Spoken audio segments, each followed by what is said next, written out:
Hey, so this is the brand new Tesla Model Y, and in this video I'm going to do a bit of a road trip and a bit of a range test. I've charged the car up to 100%, and today I'm just going to go on a trip from Chichester in the south coast of England all the way across to Gorleston-on-Sea in Norfolk, which is about 160 to 170 miles. And I want to see how well this car does. If you've got an EV before, sometimes you know that battery can show a mile figure that you have left. You do a bit of driving and it gets nowhere near it.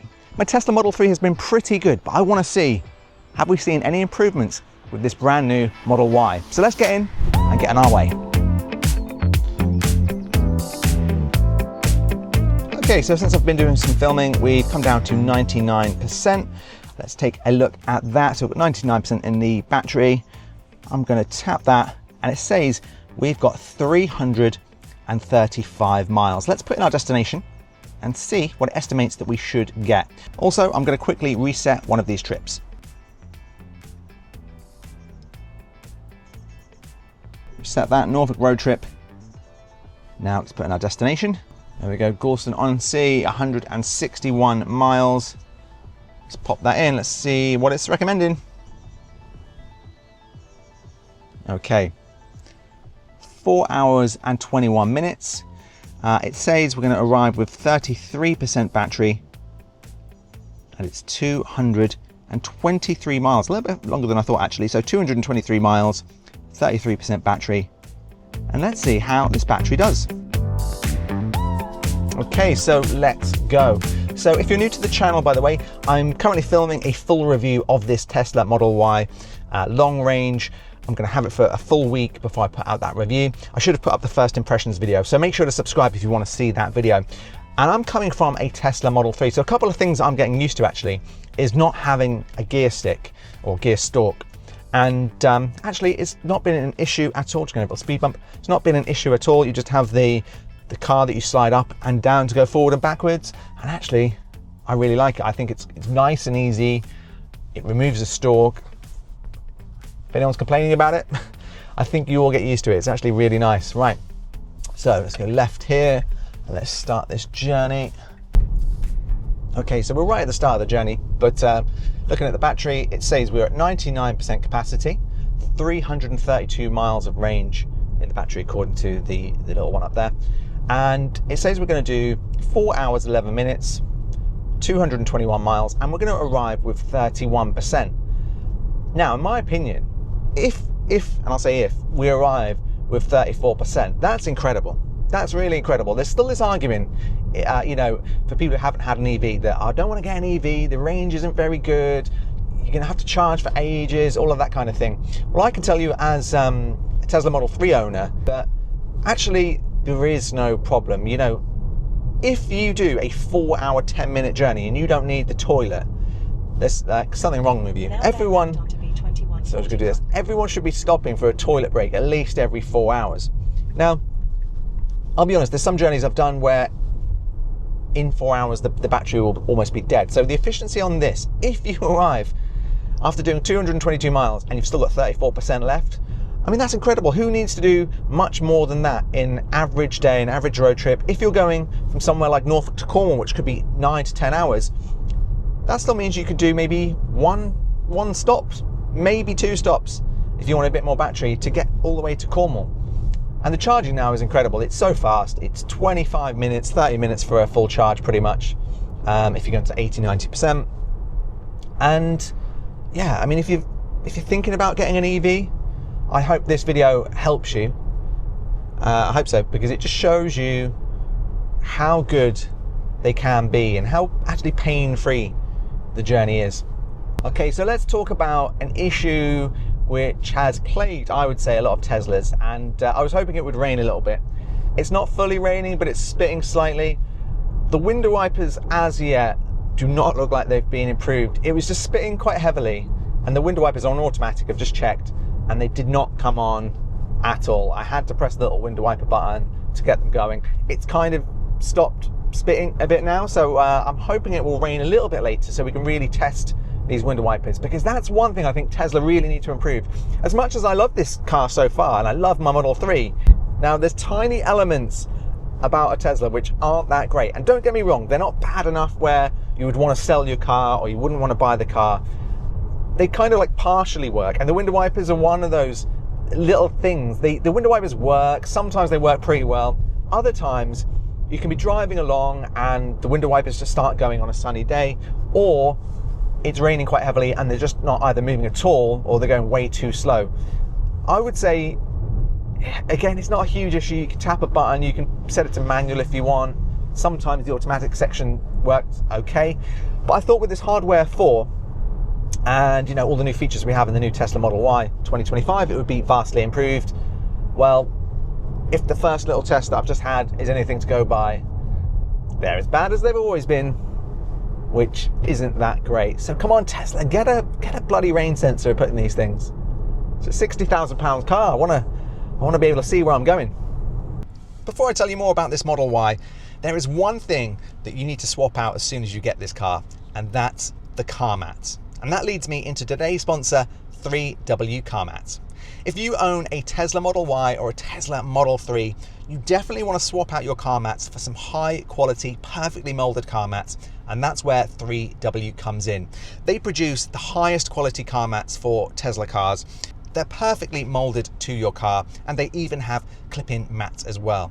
They make your car look better, they protect your car, and they basically protect your investment when it comes to resale. But why I love them is I live near the beach, so I'm constantly getting sand in the car, I'm going for hikes and walks, I'm getting them muddy.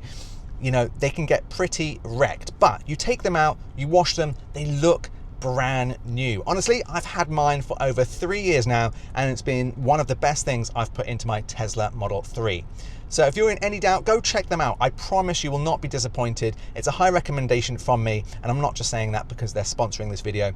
I would only let a sponsor a video if I genuinely believed in them, and I genuinely believe in 3W car mats. So if you want to grab yours, I'll put a link in the description below. Let me know what you think of them. I promise you will not be disappointed. So back on to the video. Just made our way slowly there, creeping onto the A3, and something I love about kind of all Teslas really, I own the long range Model 3 and this is the long range, is that it still packs a punch when it comes to the acceleration. So even though this is an SUV, it's like, you know, people carry, it's something you take your family and your kids in. When you need to overtake or you need to get onto or get off a slip road, you've got the power to really like accelerate fast. And I think it's quite surprising the first time you get in any EV, but you know, specifically Tesla, is really good, and this one just doesn't disappoint. And because it's so much quieter, this car, I mentioned in my first impressions, this car is so much quieter that everything's nice. It's just peaceful. It's like you can accelerate like a loony, but you're in a nice peaceful quiet bubble. Okay, so let's talk about the seats in this car. I've now officially done a few hundred miles, and I'm going to put it out there. They're very, very comfy. Now, I think they feel firmer than my seats in my Model 3, but I don't know if that's because my Model 3 is now 3-4 years old. Obviously, I've worn them in a bit. This is a brand new car which had about, I think, 50 miles on the clock. So these seats are much firmer, but other than, you know, being perforated, they've got a few extra really cool features, like they can cool you down as well as warm you up in winter. That's really cool. They're not like a huge, drastically different seat. And again, I don't know if there's been a big change there between the new Model 3 and the new Model Y versus the old Model 3. I think I need to go sit in a Model 3 again. But very, very comfy indeed. And this is one of those cars, I think anyone who's buying a Tesla Model Y, it's because ultimately you want either to carry a little bit more sort of luggage around or people around, or you want to do long trips. And if you're like me and you want to do long trips, this is really nice, really good seating position, a really comfy seat. It's a happy place to be, it really is. One thing I thought of, which is a little frustrating for me, is that the range is pretty good and I'm not going to have to stop and charge. And I normally like to have a nice long lunch or a bit of a chin wag with other Tesla drivers, and the arrival range has gone up to 38%, so I'm definitely not going to need to stop for a charge at this rate, which means I could just do the trip in one go. But yeah, I like to break up every couple of hours. But so far, the actual range estimation is improved since we've started driving, which is always good, always good. And it's 19 degrees, so it's a warm day, but it's not like particularly super warm. It's not particularly cold, of course. Just good, dry conditions. A bit of fairly strong wind today, but good. I think a good test actually. Okay, so let's talk Autopilot. If you've watched my videos before, you'll know I love Autopilot. I use it for all of my journeys. In my Tesla Model 3, I actually have enhanced Autopilot, which I added on. This car just has the standard Autopilot package, and this has hardware 4, so it has all of the new cameras. It doesn't have LiDAR, it doesn't have radar or anything like that. So far, it's working just exactly the same as my Model 3. No big improvements that I can really see, but early days. This should be better apparently for FSD, because obviously the cameras are clearer, but we don't yet really have we don't have FSD here in the UK. And that's what people have asked me in previous videos. Is it worth me buying FSD?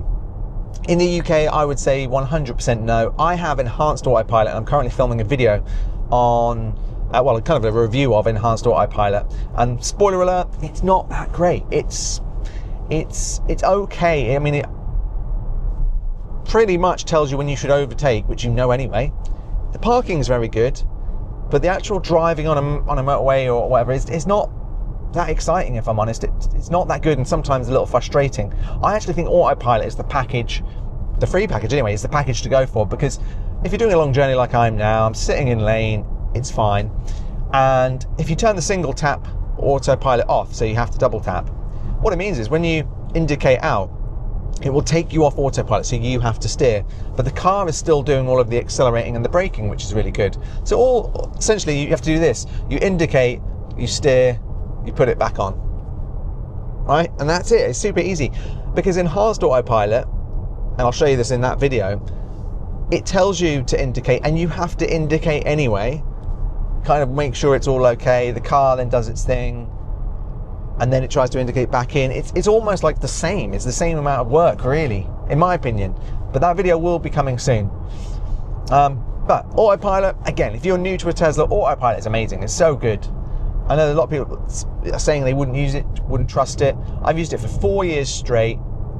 Yes, I have had the odd phantom braking issue, but nothing dangerous. It's just when it thinks the car in front is, stopping, so it'll just put the brakes on for you.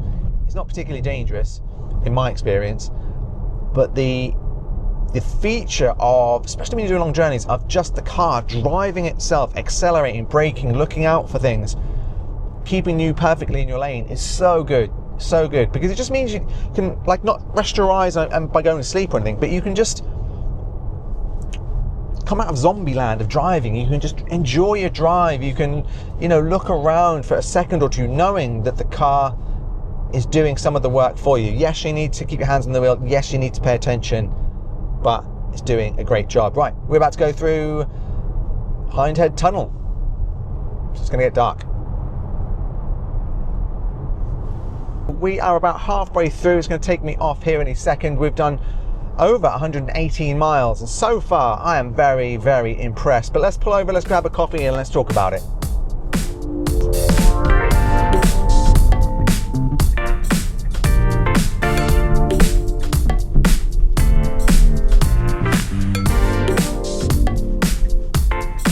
Coming up to these Tesla chargers, but don't actually need these today.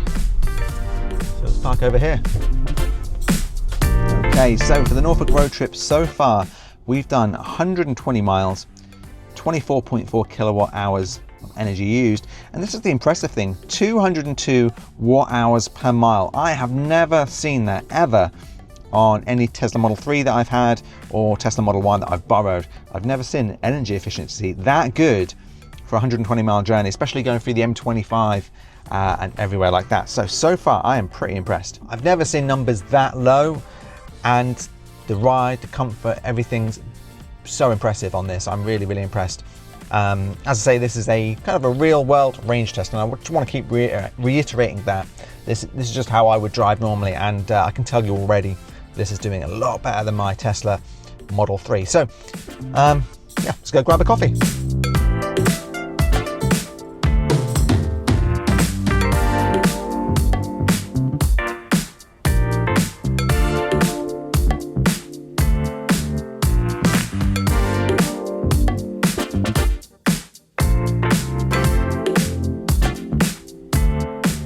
Now back to the Tesla Model Y, with no need to even go back to a supercharger.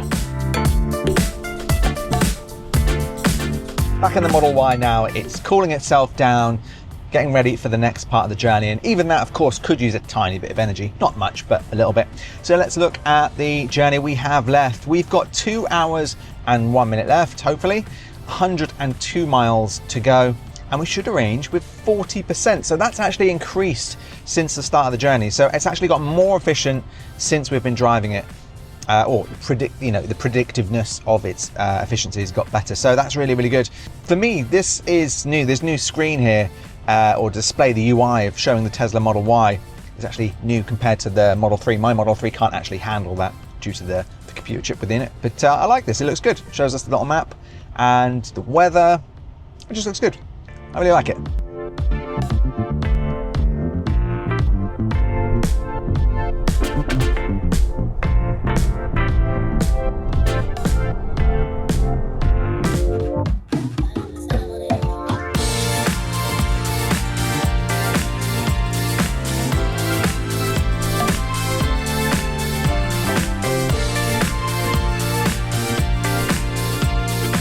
I've just arrived here in Gorleston. I've made good time, but I am super impressed with this journey. Let's take a look at this. This road trip was 223 miles.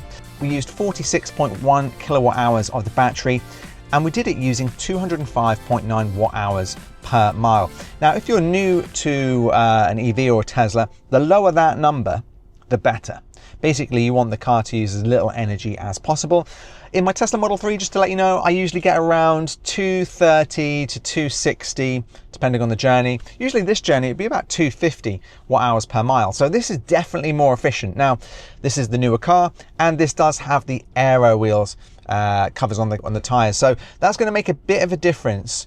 My car doesn't have aero caps, so maybe the efficiency would improve a little bit if mine had those. But I mean, man, this is a really, really good test and a great journey. It just means you can do a journey like that all the way from the south coast near Chichester, which is not far from Brighton, come all the way to the most easterly point of the UK and still have 40% of your battery left. That means if you're doing a holiday trip like this, you can still use your car for probably the rest of the week before you will need a charge. And it's the first time actually I've done this Chichester to Gorleston journey where I haven't charged, because when I would go stay at my brother-in-law's, at the time he didn't have a charger, so even though I could probably get there without needing a charge, I would arrive with like 3%, maybe 10% if I was really, really stretching it and really, really lucky. So it meant I always had to charge, so I had enough charge for the week we were there. But arriving with nearly 40%, wow, that is a game changer. That really is. So I'm super impressed with this. Let me know what you think in the comment section below. And if you've got any questions, leave them there as well, because I'm currently filming the full review of this car. So thanks for watching, and I'll see you in the next video.